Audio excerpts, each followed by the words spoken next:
I'm a 28-year-old guy, and this whole thing started when my mom dropped what I can only call the rent bomb on me. I live in a city about 3 hours away from my hometown with my girlfriend Lila, who's 30. My mom and my younger sister Emily, who's 24, live together in the house we grew up in. For as long as I can remember, my mom has always had a soft spot for Emily. It's not a secret, Emily knows it, I know it, and honestly, anyone who spent 5 minutes with us can see it. But what happened recently took things to a whole new level. A couple of weeks ago, my mom called to talk about Thanksgiving plans. It started off normal enough. She asked how things were going and whether I'd be coming home for the holiday. That's when she casually mentioned this new rule she's implemented. She said that from now on, any family member staying at her house overnight would need to pay $200 per night. She framed it like it was no big deal, something she was doing to be fair. I was so stunned I didn't even know how to respond right away. Let me be clear, Emily doesn't pay rent. She's lived in that house rent-free since she finished college, and mom still helps her out financially. Emily has a decent job, but she's not exactly paying her own way. Mom covers groceries, utilities, and who knows what else. Meanwhile, I've been financially independent since I was 18. I don't expect handouts, but the idea of being charged to stay in my childhood home while Emily lives there rent-free just didn't sit right with me. When I finally asked mom about it,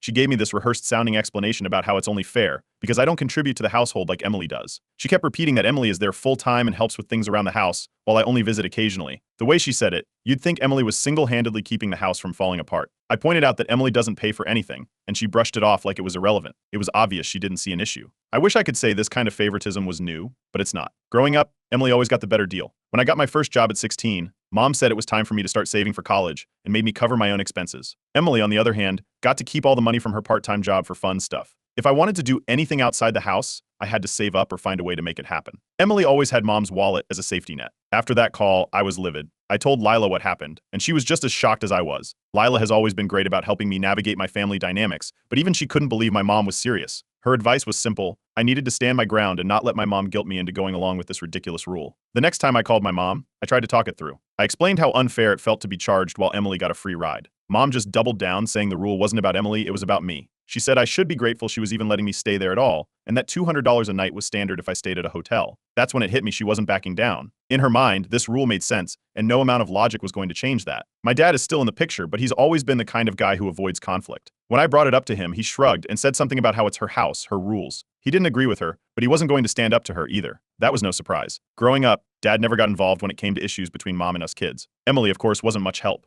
When I mentioned the rent rule to her, she laughed and said something about how mom's always been like this. She didn't even pretend to see my side of things. It was like she thought the whole situation was funny. That's always been Emily's go-to move, dismiss and deflect. She doesn't need to fight her battles when mom's already doing it for her. As Thanksgiving got closer, the tension kept building. I knew I couldn't just let this slide, but I wasn't sure how to handle it. Should I suck it up and pay the $200 to avoid drama, or should I take a stand and risk blowing up the holiday? It felt like no matter what I chose, someone was going to be upset. I spent a lot of time thinking about the bigger picture. This wasn't just about the money, it was about the blatant favoritism that's been happening for years. Lila helped me see that this could be an opportunity to finally set some boundaries with my mom, even if it wasn't easy. The more I thought about it, the more I realized I couldn't keep letting this dynamic control my life. By the end of that week, I'd made up my mind. I wasn't going to pay $200 to stay in my own mother's house, but I also wasn't ready to confront her about it just yet. Instead, I decided to wait and see how things played out. For now, I was focused on figuring out how to handle this without letting it ruin my holiday or my relationship with my mom. Update 1. So Thanksgiving was just around the corner, and it was time to address the situation head-on. I wasn't about to pay $200 a night to stay at my mom's house, especially considering how Emily lived there rent-free. I decided to call my mom and explain that I wouldn't be coming for the holiday under those conditions. When I told her, the conversation didn't go the way I expected. She immediately accused me of being petty and not valuing family. She said it was ridiculous that I couldn't see how necessary the rent rule was, and that I was letting something so small destroy our relationship. It didn't matter that I was explaining the obvious unfairness. She was sticking to her stance, as if this was just a normal, reasonable thing for her to do. I wasn't backing down. I calmly told her that I wasn't willing to visit if I had to pay for a place that was supposed to be home. I reminded her of the years of favoritism, how Emily had always gotten the free ride while I was expected to be self-sufficient. I told her this wasn't about money, it was about respect. That was the last straw for me. If she couldn't even respect me enough to treat me fairly, I wasn't going to play along. After hanging up, I figured that was the end of it, but things escalated quickly. Later that evening, my dad called me. He wasn't angry or defensive, but he tried to mediate. He asked me to reconsider for the sake of peace, told me that Thanksgiving wasn't the time for a fight. He tried to appeal to my sense of family, but I could tell he wasn't really on my side either. He was just trying to keep the peace, because that's what he always does. I told him the decision was made and I wasn't changing my mind. Then, of course, Emily texted me. She made it clear that she thought I was overreacting. She said I was being selfish for missing out on family time just because of some small issue. She couldn't have been more dismissive. Emily has always had this ability to pretend nothing's wrong, even when it's glaringly obvious. She made it sound like I was the problem for standing up for myself. Her message left me even more convinced that this wasn't just about the rent, it was about the years of being overlooked and dismissed. I stuck to my decision. I wasn't going to let my mom guilt me into coming back, and I wasn't going to apologize for wanting fairness. As the holiday came closer, I prepared myself to spend Thanksgiving elsewhere. Lila, my girlfriend, was fully supportive. She understood exactly where I was coming from, and we decided to spend the day with her family instead. Their gathering was warm, welcoming, and stress-free, exactly what I needed after everything that had happened. Meanwhile, my mom started sending a series of texts. Every message felt like a guilt trip, trying to make me feel bad for not coming home. She sent the usual lines about how family is everything and how I was breaking her heart by not showing up. I ignored the messages at first, but then I heard through the grapevine that she was telling extended family that I had abandoned them for the holidays. The narrative was spinning out of control, and I was starting to feel the weight of the public pressure. By the time Thanksgiving came and went, the fallout was in full swing. Some of my aunts, uncles, and cousins reached out to me. Some sided with me, agreeing that the rent rule was unfair and that I had a right to set boundaries. But others, including some relatives I thought I was close with, started shaming me for not going to Thanksgiving. They echoed my mom's argument that I was being unreasonable. One cousin even called me spoiled for not understanding the situation. Lila kept reminding me to stay focused on what mattered, respect. She was right, of course, but it was hard not to feel the weight of everyone's judgment. Still, I knew I had made the right choice. This wasn't just about the holidays, it was about making sure my boundaries were respected. Things didn't stop there. The tension continued to build when Emily posted a family photo on social media. The picture showed everyone from Thanksgiving with the caption "Family is everything," but there was one glaring omission: me. It felt like a punch in the gut. Emily had gone out of her way to make sure I wasn't included, and her post reeked of passive aggressiveness. I took a screenshot and kept scrolling. The comments section of Emily's post didn't help either. There were thinly veiled jabs aimed at me, from family members calling me out of touch to others suggesting that I was being overly dramatic. It was hard not to feel like I was the villain in this entire situation, even though I knew I wasn't. At this point, I felt like I had to get some external perspective on the whole thing. So I went to Reddit and posted an update about what had happened. I shared everything: how my mom had made the rent rule, how Emily was getting financial support while I was being charged, and how the whole thing was falling apart. The response was overwhelming. Dozens of people commented, agreeing that what my mom was doing was unfair, and many shared their own experiences with similar family dynamics. The support was incredibly validating. It was like a weight had been lifted. In the comments, someone suggested I take a break from my mom and focus on my own happiness for a while. That idea stuck with me. I'd been so caught up in trying to make things work with my family that I hadn't stopped to think about what I really wanted. So, I made a decision. I would take a step back from my mom, from the guilt trips, and from the drama. It was time to focus on myself. Not long after Thanksgiving, I got a call from a family friend who lives in my hometown. She mentioned something that stopped me in my tracks. My mom had recently helped Emily pay off a significant chunk of debt. It wasn't just a small loan either. She'd covered thousands of dollars. Hearing that was like getting hit with a brick. This was the same mom who told me she couldn't help with my college tuition because it's important to learn responsibility. The more I thought about it, the more it started to connect.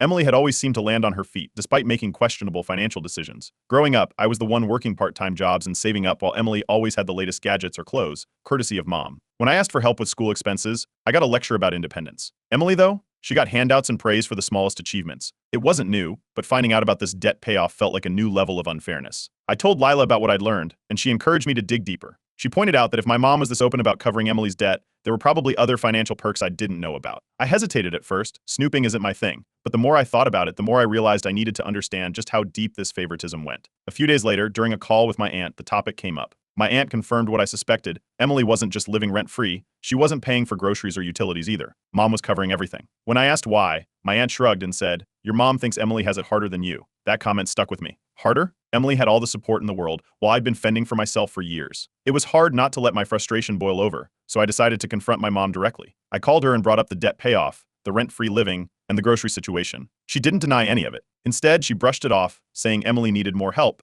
because she wasn't as financially stable as me. She said it like it was the most natural thing in the world, as if helping one child to the detriment of the other was perfectly reasonable. When I pushed back, she hit me with a line I'd heard too many times before: "You've always been the strong one." Emily isn't. It wasn't surprising, but it still stung. My dad, predictably, tried to step in and smooth things over. He told me to let it go and reminded me that family is complicated. But that's all he ever did: stand on the sidelines and try to keep the peace without actually addressing the problem. His unwillingness to take a stand only made things worse. The fallout from this new revelation started spreading through the family. A few relatives reached out to me, some supporting me and others taking my mom's side. One cousin told me that my mom was only doing what any good parent would do by helping the child who needed it most. Another relative, though, admitted they'd noticed the favoritism for years and were surprised I hadn't cut ties sooner. The divide in the family was becoming more obvious, and it felt like everyone was taking sides. Emily, of course, had her own take on things. When I brought it up to her, she dismissed my concerns entirely. She claimed that mom was just trying to help her get ahead and that I was being dramatic. She acted like it wasn't a big deal, even though it was clear she'd been benefiting from this dynamic her whole life. Her nonchalant attitude only made things worse. It was like she couldn't, or wouldn't, acknowledge how unfair it all was. By this point, I'd had enough. The rent rule, the debt payoff, the constant excuses, it was too much. I decided to go no contact with my mom, at least temporarily. I told her I needed space and wouldn't be engaging with her until she could treat me fairly. She didn't take it well. I got more guilt-laden messages, more accusations of being ungrateful, and even a few subtle jabs about how I was tearing the family apart. It was exhausting. but I knew I couldn't keep putting myself through this. Lila helped me stay grounded. She reminded me that it was okay to set boundaries, even if it felt uncomfortable. With her encouragement, I started therapy to process everything. In those first few sessions, I began unpacking years of frustration and neglect. It was eye-opening to realize just how much of my self-worth had been tied to seeking approval from my mom, a person who would never give it equally. I shared another update on Reddit, explaining everything I'd discovered. The responses poured in. People shared their own stories of favoritism and encouraged me to prioritize my mental health. Some offered advice on how to maintain boundaries, while others simply validated my experiences. It was a reminder that I wasn't alone in this. After a lot of reflection, I made a decision. I was done seeking my mom's approval. I was done hoping she'd treat me the same as Emily. From now on, I would fully separate my financial and emotional well-being from my family. It wasn't an easy decision, but it was the right one. For the first time in a long time, I felt like I was taking control of my own life. Update 3. After weeks of silence, I got a surprising call from my aunt. She's the peacemaker of the family, always trying to smooth things over when conflicts arise. She said she wanted to organize a family meeting to sort out the misunderstandings between my mom, Emily, and me. At first, I was hesitant. These meetings rarely solve anything, and I didn't see how this one would be any different. But my aunt insisted, saying it would give me a chance to explain my side of the story. After a lot of back and forth, I agreed to go. Lila, of course, was skeptical but supportive. She reminded me to stand firm and not let the guilt trips get to me. The meeting was set for the following weekend at my aunt's house. When I walked in, the atmosphere was tense. My mom and Emily were already there, sitting together on one side of the living room. My dad was off to the side, looking uncomfortable as usual. A few other family members had shown up too, likely out of curiosity rather than any real desire to mediate. My aunt kicked things off by saying she wanted everyone to speak openly and respectfully. That lasted all of 5 minutes before things started to unravel. My mom launched into a monologue about how she's always tried to be a fair parent and how the rent rule was her way of ensuring everyone contributed equally. She painted herself as the victim, saying she was hurt that I'd cut ties over something so trivial. I waited until she was finished before calmly pointing out the obvious. Emily wasn't being asked to contribute equally. I laid out everything: the rent rule, the debt payoff, the fact that Emily wasn't paying for groceries or utilities. I explained that this wasn't a one-time issue but part of a long history of unfair treatment. I wasn't angry or defensive, I just stated the facts. Emily, of course, couldn't let that go. She jumped in, saying she deserved the extra help because she's closer to mom and has always been there for her. She even implied that my decision to move out years ago was proof that I didn't care about the family as much as she did. It was the same old narrative: Emily as the devoted daughter, me as the independent one who was somehow selfish for not needing constant support. The room got quiet for a moment before my dad finally spoke up.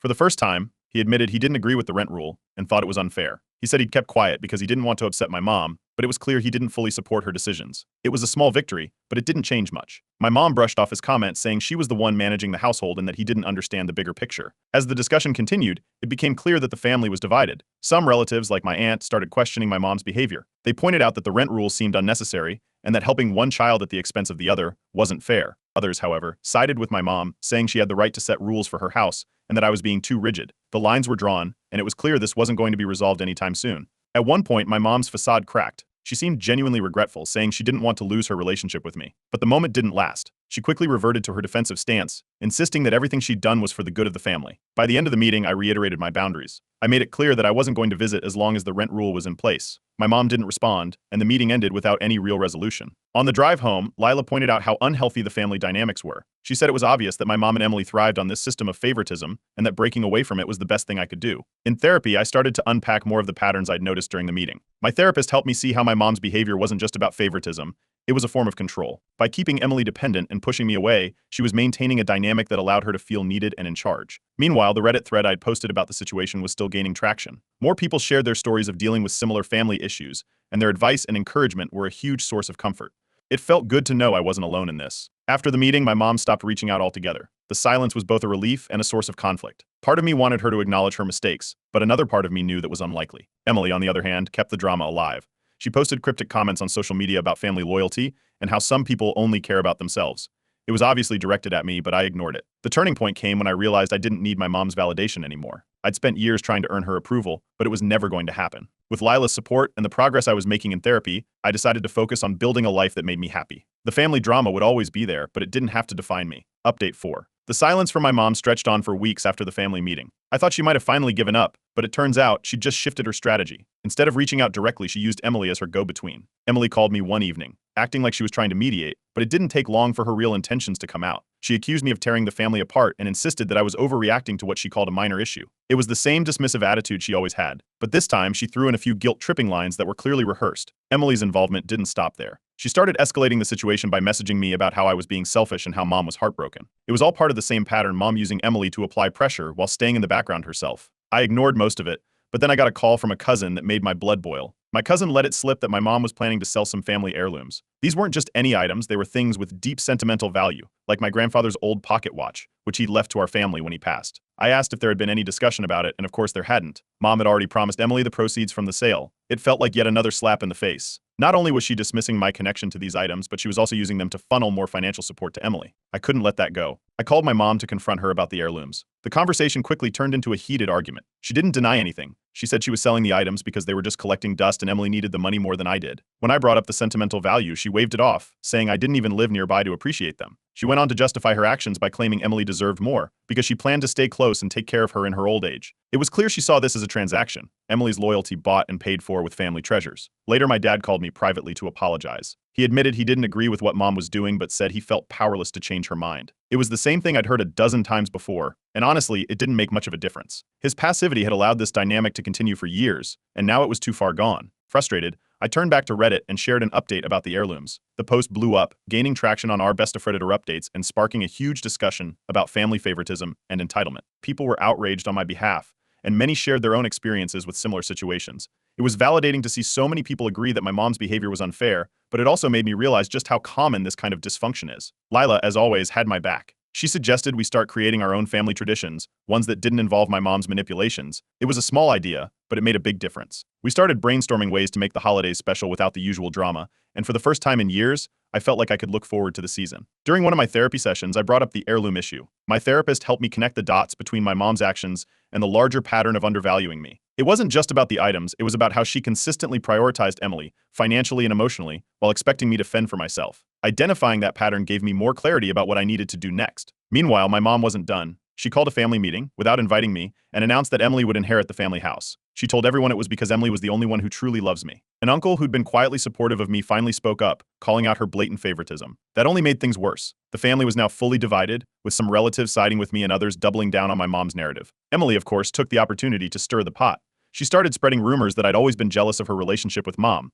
I heard about it through mutual family members, who told me Emily was painting herself as the dutiful daughter while casting me as the villain. It was textbook Emily, playing the victim while throwing me under the bus. By this point, I'd had enough. In my next therapy session, I came to a realization this pattern wasn't going to change unless I enforced firm boundaries. I couldn't keep engaging in these toxic dynamics and expecting a different outcome. With that in mind, I sent my mom a final message. I told her I wouldn't be engaging with her anymore unless the rent rule was eliminated and the favoritism stopped. It was a clear line in the sand, and I knew she wouldn't like it, but it was the only way forward. Update 5. After drawing my line in the sand, I officially went low contact with my mom. I told her I wouldn't be engaging further unless the rent rule and the blatant favoritism ended. From that point forward, I only communicated with her through text, and only if it was an emergency. Predictably, she didn't take it well. She sent a dramatic message accusing me of abandoning the family and ruining her life. It was filled with over-the-top statements about how she did everything for me and how ungrateful I was. I didn't respond. Emily, never one to miss an opportunity to stir the pot, ramped up her social media campaign. She posted about how she couldn't believe her brother would treat their mom so poorly. Her captions were loaded with passive-aggressive jabs, and her comment section became a breeding ground for relatives and friends to weigh in. Some people sided with her, calling me selfish, while others stayed quiet. I ignored it all. It was the same old routine, Emily playing the victim and using social media to get sympathy. Surprisingly, a few family members started reaching out to me privately. An aunt sent me a heartfelt message saying she'd noticed the favoritism for years and had always felt bad about how I was treated. Another cousin admitted they'd been uncomfortable with how my mom favored Emily but didn't know how to bring it up. Their messages were small but meaningful. It was good to know that some people saw the truth, even if they weren't vocal about it. With the holidays approaching, Lila and I decided to take a big step. We hosted our first holiday dinner, inviting close friends and supportive family members. We made it clear that it was a drama-free zone, and the result was incredible. Everyone brought a dish, the atmosphere was warm and relaxed, and for the first time in years, I actually enjoyed the holidays. It felt like a fresh start, like I was finally building the kind of family traditions I'd always wanted. Meanwhile, things were shifting on my mom's side too. A cousin filled me in on some family gossip. Emily was struggling financially. Apparently, the stress of the family drama was starting to wear on my mom, and she'd begun pulling back some of the financial support she'd been giving Emily. It wasn't a complete cutoff, but it was enough to make Emily feel the pressure. She'd stopped posting her usual cryptic comments about me online and was keeping a much lower profile. A few months later, out of nowhere, I got a call from my mom. It was the first time she'd reached out directly since our falling out.